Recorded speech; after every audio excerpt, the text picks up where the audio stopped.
right, hey everybody, welcome back to segment 2 of our virtual tour of the Smithsonian Institute's Traveling Exhibition Service exhibit entitled The Way We Worked. And today we're going to talk about the second panel or kiosk in this exhibit, and it's called How We Worked. So this talks about a lot of different things, mainly the use of tools and technology and how that has changed, and as well as some things like organization of labor and some laws that were put into effect to protect the workers. This illustration that you're seeing right here is modern technology at the time. It was a telephone exchange. Look how many people it took to operate that, and think about how the difference in the technology has changed with our communication today.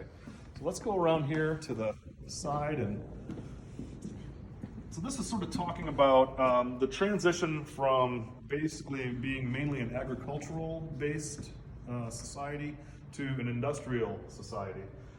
Back in 1900, 40% of the workforce were still working on a farm. In 2008, that was down to 2%. So we went from basically an agrarian-based economy and society to one where everybody was working either in a factory or in some other type of job. That really began in the 1800s, and it was accompanied by a movement from the country to the city. And new technology took effect. A lot of factories and mills and offices and shops were built. And we had things happening like the beginning of going to 24-hour production with 3 8-hour shifts and things like that. Accompanying that was the development of tools and large tools. For instance, this ground mover here that was used to construct the Cooley Dam. And we had advances in technology. The Ford Motor Company with the first assembly line here. This is a photograph from 1913. They came up with the idea of it was easier to move parts than it was to move people, and they came up with the idea of having people stay in place and have the conveyor belt move the things to them, and they add their bit to it as it moves past. And that's still a big part of the automobile industry. Obviously, this was from the 80s down here, still in use today, and a big part of our local economy here as well. And again, we have a video monitor here, and I have the audio down. I didn't note this on our first part of my tour, but there's, so not only do we have the video and audio monitors, but there's generally tends to be some other type of hands-on activity or exhibit on each kiosk. So this is one where you can just turn through the pages of a book.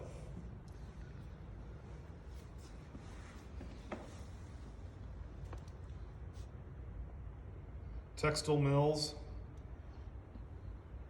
My grandfather actually worked in a textile mill in Ohio. All right, coming around here, this is again kind of talking about the advancements in technology and how that changed everything.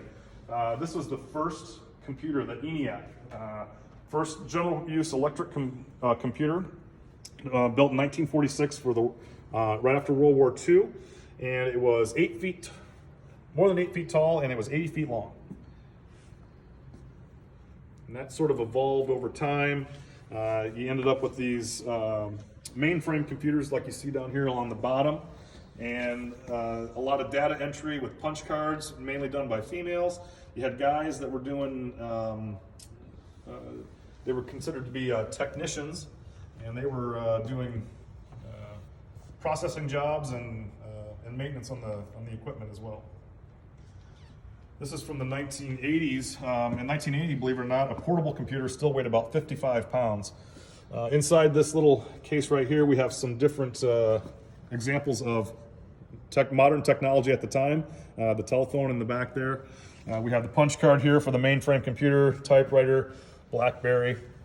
Really hard to believe, but as we all know now, you have more power in your phone in your pocket than it took to land men on the moon.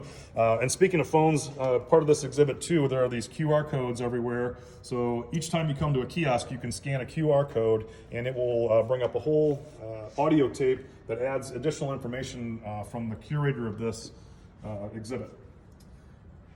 But you look at the difference in technology and communication. In 1860, the Pony Express, it took to get a piece of mail from Missouri to California, it took 10 days.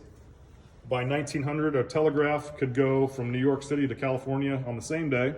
And here we are now where with broadband internet, we can send messages and information around the world in a matter of seconds. So it really changed our ability to communicate and the technology of what we can accomplish in a short amount of time. This particular side of the kiosk talks about unions and child labor and laws that were put into effect to protect the worker. The rapid rise of industry meant that people were working long hours and dangerous jobs, and including children. So, you know, children 8, 9, 10 years old were working in factories. It wasn't until 1938, the Fair Labor Standards Act, where minimum age limits were set on children working. You also had the organization of unions, and that brought so much power to the American worker. Obviously, that's a big part of our local history here in Saginaw with the automobile industry, were the unions. But that brought so much power to the workers. It brought them the ability to negotiate for better wages, matters of safety, and things like that. In 1970, we had the development of the Occupational Safe and Health Act, the OSHA, it's known as. Allowed the federal government to put into place health and safety standards nationwide.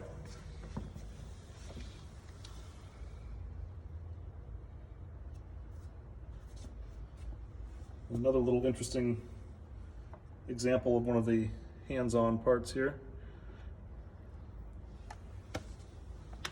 And again, another QR code here so you can find out lots more about the child labor situation and unions. And I'm going to play you out for today's segment with a little bit of a labor tune called When Kentucky Had No Union Men. We all should be down on our knees, praising John L. Lewis for giving us ease. He lifted a load we could hardly pack, got a full dinner pail instead of a snack. No more gravy. Now my children know me since the 7-hour day. I got time for work and got time for play. At cutting coal I was no snob. A thug come along and he took my job. But that was way back yonder when Kentucky didn't have any union.